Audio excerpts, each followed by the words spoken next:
আসসালামু আলাইকুম। টপ নিউজে স্বাগতম। জানিয়ে দিচ্ছি এই মুহূর্তে আমাদের হাতে থাকা সর্বশেষ সংবাদ আপডেট।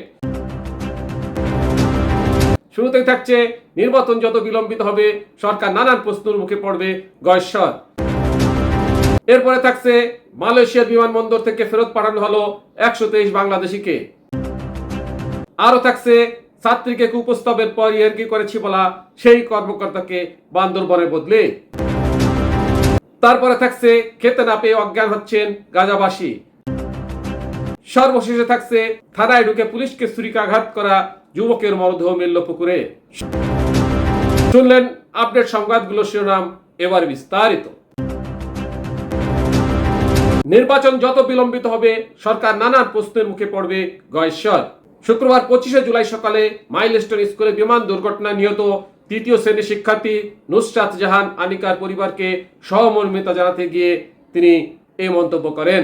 গয়েশ্বর চন্দ্র রায় বলেন, সমন্বয়হীনতার পাশাপাশি অভিজ্ঞতার অভাব থাকায় অন্তর্বর্তী সরকার বিতর্কে জড়িয়ে পড়েছে। তিনি বলেন, সরকার দৃশ্যমান না, নির্বাচিত সরকার না হওয়ায় দেশের নানান সংকটে তারা দায় এড়াতে পারছে।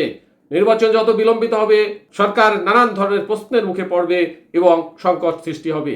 এদিকে বিমান দুর্ঘটনার 4 দিন পার হলেও বিমান বাহিনী এখন পর্যন্ত কোনো দায় দায়িত্ব না নেওয়ায় গয়েশ্বরচন্দ্র রায় ক্ষোভ প্রকাশ করেন। তিনি বলেন, ঘটনার সুষ্ঠু তদন্তের মাধ্যমে দোষীদের বের করে বিচারের আওতায় আনতে হবে, যাতে করে ভবিষ্যতে এমন ঘটনা আর না ঘটে। মালয়েশিয়ার বিমানবন্দর থেকে ফেরত পাঠানো হলো 123 বাংলাদেশিকে। মালয়েশিয়ার কুয়ালালামপুর আন্তর্জাতিক বিমানবন্দর থেকে সম্প্রতি 198 জন বিদেশি নাগরিককে নিজ নিজ দেশে ফেরত পাঠানো হয়েছে, যাদের মধ্যে 123 জনই বাংলাদেশি। অভিবাসন শর্ত পূরণে ব্যর্থ হওয়ায় তাদের মালয়েশিয়া প্রবেশের অনুমতি দেওয়া হয়নি।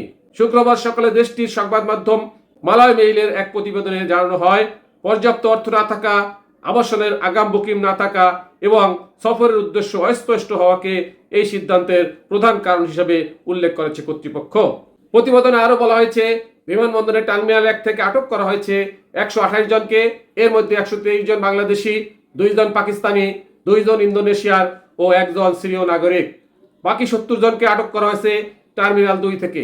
তাদের মধ্যে 51 জন ইন্দোনেশিয়ার, 13 জন ভারতীয়, 4 জন পাকিস্তানি ও 2 জন ভিয়েতনামি। মালয়েশিয়ান সীমান্ত নিয়ন্ত্রণ ও সুরক্ষা সংস্থার মহাপরিচালক দাদুক সেরি মোহাম্মদ জানান, যাদের প্রবেশ প্রত্যাখ্যান করা হয়েছে তাদের নট টু ল্যান্ড প্রক্রিয়ার মাধ্যমে নিজ নিজ দেশে পাঠিয়ে দেওয়া হবে। এই কাজটি সংশ্লিষ্ট এয়ারলাইন্সগুলোই সম্পন্ন করবে। ছাত্রীকে কুপ্রস্তাবের পর ইয়ার্কি করেছি বলা সেই কর্মকর্তাকে বান্দরবনে বদলি। নিজ আইডি ব্যবহার করে ফেসবুকে একাধিক শিক্ষার্থীকে কুপ্রস্তাব এবং ইফটিজিংয়ের অভিযোগে বিতর্ক চলাকালেই মানিকগঞ্জের সিংগাইর উপজেলার সহকারী মাধ্যমিক শিক্ষা কর্মকর্তা মোহাম্মদ মনিরুজ্জামান খানকে বান্দরবনে বদলি করা হয়েছে। শুক্রবার 25 জুলাই বদলির বিষয়টি নিশ্চিত করেছেন উপজেলা নির্বাহী কর্মকর্তা কামরুল হাসান। তিনি বলেন, ছাত্রীদের কুপ্রস্তাব দেওয়ার অভিযোগটি উপজেলা সহকারী কমিশনার ভূমি SM আব্দুল্লাহ বিন শফিককে তদন্তের দায়িত্ব দেওয়া হয়েছিল। তদন্তের সত্যতা পাওয়া গেছে, অভিযুক্ত কর্মকর্তাকে বদলি করা হয়েছে বলে জানতে পেরেছি। শিক্ষা কর্মকর্তার মাধ্যমে বদলির বিষয়টি জানতে পেরেছি। তিনি আরো বলেন, তদন্ত রিপোর্টে সত্যতা পাওয়ার পর আমি জেলা প্রশাসকের কাছে পাঠিয়েছি, তদন্ত চলমান ছিল। উপজেলা মাধ্যমিক শিক্ষা কর্মকর্তা ABM হান্নান বলেন, তার এমন কাজের জন্য যে কোনো সময় এমন অঘটন ঘটতে পারে। বিষয়টি আগেই জানতে পেরে তদন্ত রিপোর্ট আসার আগেই বদলির জন্য জেলা শিক্ষা কর্মকর্তাকে জানিয়েছিলাম। তখন জেলা শিক্ষা কর্মকর্তা জেলা প্রশাসককে জানালে জেলা প্রশাসক মহাপরিচালককে বিষয়টি জানান, তাকে সেখান থেকে বদলি করা হয়েছে। খেতে না পেয়ে অজ্ঞান হচ্ছেন গাজাবাসী। জীবন ধারণের জন্য ন্যূনতম খাবারটুকু পাচ্ছেন না গাজাবাসী। সেখানে অনেক অল্প পরিমাণে ত্রাণ ঢুকছে, যা সকলের কাছে পৌঁছাচ্ছে না। অন্যদিকে গাজায় বোমারু বিমানের হামলা বন্ধ হয়নি। প্রতিদিন গাজা জুড়ে কোথাও না কোথাও হামলা চালাচ্ছে ইসরায়েলি বাহিনী। হামলায় এখনো আহত হচ্ছেন, নিহত হচ্ছেন বহু মানুষ, তারই মধ্যে মিলছে না খাবার। ডয়েচে ভেলের প্রতিবেদনে বলা হয়েছে, গাজায় খুব কম পরিমাণে ত্রাণের ট্রাক ঢুকতে দিচ্ছে ইসরায়েল।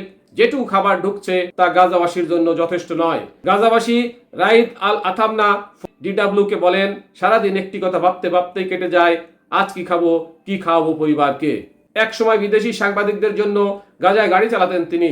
ইসরায়েলে বিদেশি সাংবাদিকদের আর গাজায় ঢুকতে দিচ্ছে না, ফলে দীর্ঘদিন ধরে কোনো কাজ নেই আথামনার কথায় আমি নিজে দেখেছি কিভাবে মানুষ রাস্তার উপর অজ্ঞান হয়ে পড়ে যাচ্ছে। গত মে মাসে শেষবার আথামনার সঙ্গে কথা বলার সুযোগ হয়েছিল DW এর। সেই সময় 3 মাসের ব্লকেট শেষ করে ইসরায়েল গাজায় ত্রাণের ট্রাক ঢুকতে দিয়েছিল। গাজার 20 লাখ মানুষ এর ফলে বেঁচে যাবেন বলে সেই সময় মনে হয়েছিল আথামনার, কিন্তু মাস দুয়েক পর সেই অভিমত বদলে গেছে তার। তিনি জানান, পরিস্থিতি সত্যিই শোচনীয়, এক টুকরো রুটির জন্য লড়াই করতে হচ্ছে। আমি আমার নাতি নাতনিদের নিয়ে থাকছি, তারা সারাক্ষণ কাঁদছে খিদের জ্বালায়। থানায় ঢুকে পুলিশকে ছুরিকাঘাত করা যুবকের মরদেহ মিলল পুকুরে। গাইবান্ধার সাগাটা থানায় ঢুকে পুলিশের বন্দুক ছিনিয়ে নেওয়ার চেষ্টা ও থানার এসআই মহসিন আলীকে ছুরিকাঘাত করে পালিয়ে যাওয়া যুবকের মরদেহ উদ্ধার করেছে ফায়ার সার্ভিস। শুক্রবার 25 জুলাই সকালে থানার পাশে সাগাটা পাইলট উচ্চ বিদ্যালয় পুকুর থেকে তার মরদেহ উদ্ধার করা হয়। পুলিশ সূত্রে জানা যায়, মরদেহ উদ্ধার হওয়া যুবকের নাম পরিচয় জানা যায়নি। 25 থেকে 30 বছর বয়সী ওই যুবক শার্ট ও প্যান্ট পরিহিত ছিলেন। গতকাল বৃহস্পতিবার রাত 10টার দিকে তিনি থানায় অভিযোগ লেখাতে এসে কথা কাটাকাটির এক পর্যায়ে পুলিশের কনস্টেবলের বন্দুক ছিনিয়ে নেওয়ার চেষ্টা করেন।